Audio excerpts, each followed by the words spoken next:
எழுத்தும் எண்ணும் எழுத்தும் எண்ணும் எழுத்தும் எண்ணும் எழுத்தும் எண்ணும் எழுத்தும் எண்ணும் எழுத்தும் எண்ணும் எழுத்தும்.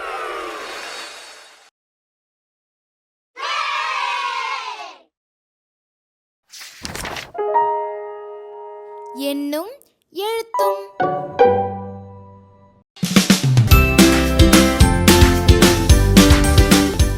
செயல்பாடு 3.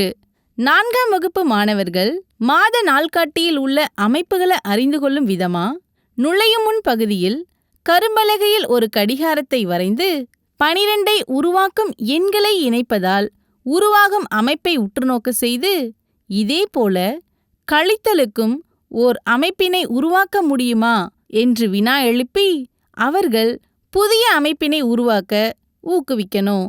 கற்றலின் தருணம் பகுதியில் மாத நாள்காட்டி ஒன்றில் ஆசிரியர் ஏதேனும் ஒரு எண் அமைப்பை உருவாக்கி காட்டி, இதேபோல வெவ்வேறு எண் அமைப்புகளை உருவாக்க உற்சாகப்படுத்தணும்.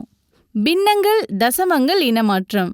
நுழையும் முன் பகுதியில் 5ஆம் வகுப்பு மாணவர்களிடம் பற்று சீட்டுகளை கொடுத்து அதிலுள்ள தொகைகளை உற்றுநோக்க செய்து தசம எண், முழு எண், தசம பகுதி, தசம புள்ளி போன்றவற்றை அறிமுகம் செய்யணும்.